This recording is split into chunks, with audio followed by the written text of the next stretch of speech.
I used to believe I had the perfect family. My husband, David, was a successful sales director at a major pharmaceutical company in our region. He always appeared impeccable, with polished manners and a warm smile that made anyone feel at ease. We lived in a small but cozy house in the Highland neighborhood, and every morning, I would prepare breakfast for the two of them in our sunlit kitchen. My 5-year-old daughter, Sophia, was the light of my life. She would chirp stories, run around the house in her favorite unicorn pajamas, her laughter filling every corner. David was very strict when it came to raising Sophia, constantly reminding her to dress neatly and behave properly, even at home. Our family must always look perfect in everyone's eyes, he would often say, like a mantra. I believed that his strictness came from love. I trusted his smile, his proud words about our daughter. But deep inside, there was sometimes a tiny, fleeting feeling of unease. I ignored it. Until that fateful day. Our life continued like that, seemingly peaceful, until one afternoon that changed everything. That day, after picking Sophia up from preschool, I put on her favorite cartoon and quickly started preparing dinner in the kitchen. Sophia sat in the living room, hugging a pink teddy bear her grandmother had given her, her tiny legs swinging to the rhythm of the TV song. Everything seemed normal, until I heard a scream that ripped through the air. It froze me in place. I dropped the knife and rushed into the living room. The sight before me made my blood run cold. Sophia was clutching her throat, her face turning bright red and swelling within minutes. Red rashes spread from her neck to her chest, and her eyes were wide with terror. "Mama, itchy, can't breathe." Sophia choked out, her voice barely a whisper. I was terrified but forced myself to stay calm. Scooping Sophia into my arms, my hands trembling, I frantically called David. "David! Sophia's breaking out in a rash and she can't breathe. I'm taking her to the emergency clinic right now." David's voice on the other end was panicked, a rare crack in his usual calmness. "I'm on my way. Meet you there." I couldn't waste another second. Wrapping Sophia in a light blanket, I raced to the car. As I buckled her in, I kept glancing at her through the rearview mirror, terrified that she might lose consciousness at any moment. The drive felt endless. Sophia's breathing grew more strained. Her face swelled so much her eyes could barely stay open.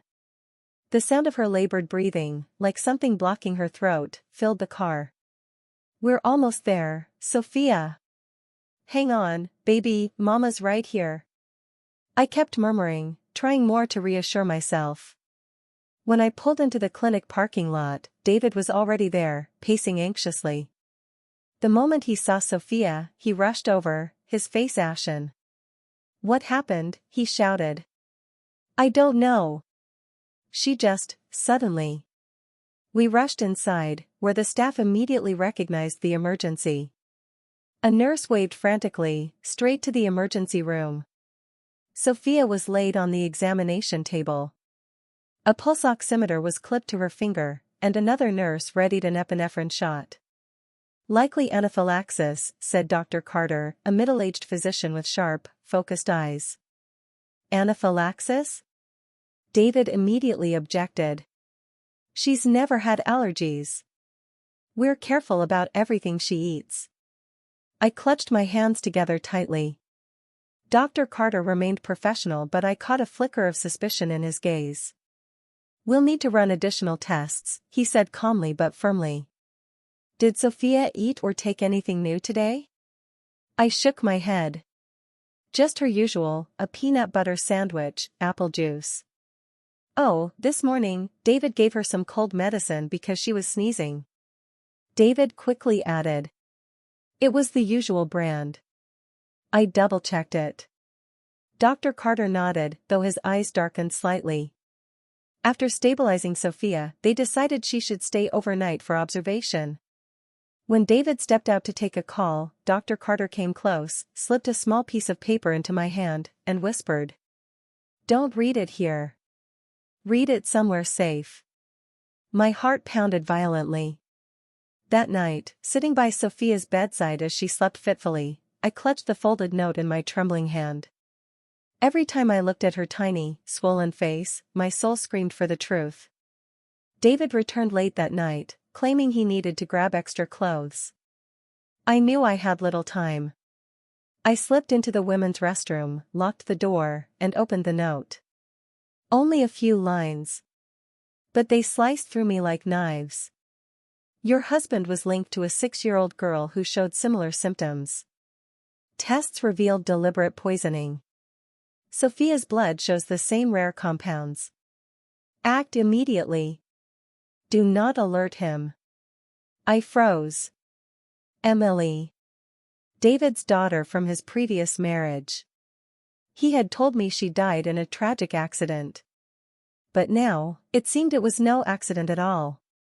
Pieces clicked into place: Sophia's personality changes, her nightmares, her sudden obedience whenever David raised his voice. David was poisoning our daughter. Maybe he had even killed Emily. I clutched the sink for support, swallowing the rising bile. I couldn't let him know I knew. Not yet. Back in the hospital room, I feigned calm as David returned. Why are you still awake? He asked, a flicker of suspicion. I'm worried about Sophia, I forced a smile. She still has a slight fever. He nodded, seeming reassured. But inside me, a storm raged. I had to save Sophia. I had to collect proof. The next morning, Sophia was discharged. David seemed almost frantic to get us home. I have an important meeting. Let's go. On the drive home, I sat silently in the back seat, clutching Sophia, feeling like I was holding the last fragile piece of our lives. Once home, David rushed to change clothes for work. I seized the chance. He had left his office unlocked. I darted inside and quickly located a small locked box hidden in his desk. I knew his spare key was taped behind the bookshelf. With trembling hands, I opened the box. Inside was a black leather journal and several unmarked medicine bottles. I flipped open the journal. Sophia cried again this morning. Increased dosage slightly, she's becoming more compliant. Must maintain the perfect family image. Sophia must be shaped to standard. Emily was too fragile. Overdose was unfortunate. Mistakes must not be repeated. The room spun. David had not only tried to correct Sophia. He had killed Emily. Blood roared in my ears. I quickly took photos of every page, every bottle. Then I wrapped Sophia in a blanket and fled. Not to my mother's. To the police. When the officer on duty asked what was wrong, I whispered. I need help. My husband is poisoning my daughter. I have proof. The young officer quickly led Sophia and me into a private interview room. When the door closed, I slumped into the chair, trying to hold back the tears welling up in my eyes. My name is Anna Matthews, I began, my voice hoarse. And I believe my husband, David Matthews, has been poisoning our daughter, Sophia. The officer's expression turned grave. He asked me to recount every detail, from Sophia's unusual behavior changes, to the incident at the hospital, to the secret note from Dr. Carter. I pulled out my phone, my hands trembling, and showed him the photos, the disturbing pages of the journal, the unmarked medication bottles, every undeniable piece of evidence. I also have this, I whispered, handing over Dr. Carter's note. The officer immediately contacted the Special Investigations Unit. Within 30 minutes, a tall female detective with sharp, commanding eyes entered the room. She introduced herself. I'm Detective Laura Bennett. You did the right thing by coming here immediately. Right now, our priority is to protect you and Sophia. She arranged for a female officer to escort us to a major city hospital for a full toxicology screening while her team moved to secure a search warrant for our home. As I cradled Sophia in the back of the police car, a strange mixture of fear and overwhelming relief flooded my chest. I had acted. I hadn't hesitated this time. Sophia rested her head against my shoulder, murmuring sleepily. Mama, I'm so tired. I squeezed her gently. Sleep, my angel. I'm here. Mama's right here. At the hospital, the doctors performed every necessary test. A kindly older woman with silver hair gently explained to me. Sophia shows traces of several light sedatives combined with a central nervous system suppressant. It's not a common drug, it's very difficult to detect without targeted testing. I nodded, tears spilling freely. Just then, Detective Bennett called. Anna, we've arrested David Matthews at his office, she said. At first, he was combative. But once confronted with the evidence, he cracked. I gripped the phone tightly. What did he say? I asked, barely able to breathe. He claims everything he did was to mold Sophia into a perfect child. He insists it was necessary. He also admitted he had failed before, with Emily. I froze. Emily. The little girl I had never met. The child who had died by his hands. He shows no remorse, Bennett added, her voice full of disgust. We are reopening the investigation into Emily's death with the new evidence. I nodded faintly. That poor child deserved justice. That night, housed in a safe shelter under police protection, I sat by Sophia's bed, watching her sleep. Her small chest rose and fell steadily. I grasped her tiny hand and silently vowed. I will never let anyone hurt you again. Never. The next day, Sophia and I were moved to my mother's house, her grandmother's, in a quiet town about an hour outside the city. Detective Bennett arranged for security protection until the trial and helped me file for a restraining order against David. The following weeks were a battle. Sophia had to undergo therapy sessions to heal her emotional scars. I stayed busy working closely with the police, providing testimonies, attending preliminary hearings. Every time I faced David in court, it felt like all the air was sucked out of my lungs. He was the same, immaculately dressed, cold as ice, his eyes filled with disdain. He showed no remorse. When the prosecutor presented the evidence, the diary, the photos of the drugs, Dr. Carter's testimony, I caught a brief flicker, just a crack, in David's smug facade. When the verdict was finally read, life imprisonment without parole, I didn't feel triumph. I felt relief. No more fear. No more shadows. Sophia and I were truly free. The day we left the courthouse, I carried Sophia in my arms to the car. She clung to my neck, whispering, Mama, are we really going home now? I held her close. Yes, my sweet girl. We're going home. But this time, home wasn't a place built on appearances and lies. It was a place filled with light, love, and safety. And though both Sophia and I would carry invisible scars for a long time, I knew we would move forward. Stronger than ever. 1 year after the trial ended, Sophia and I built a new life in a peaceful town surrounded by lavender fields that stretched to the horizon.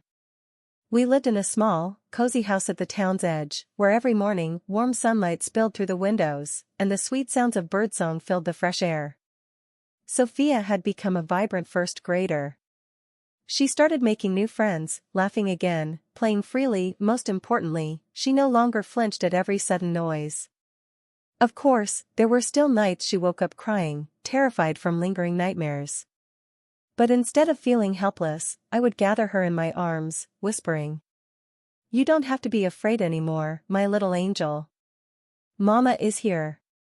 I'll always be here. With the support of my mother, an amazing woman, and a dedicated child therapist, Sophia was slowly but surely piecing her heart back together. And so was I. I changed too. From a naive, submissive wife, I became a strong mother who would fight fiercely for her child. I no longer trusted appearances. I trusted my instincts. I trusted truth. I began attending support groups for survivors of domestic abuse.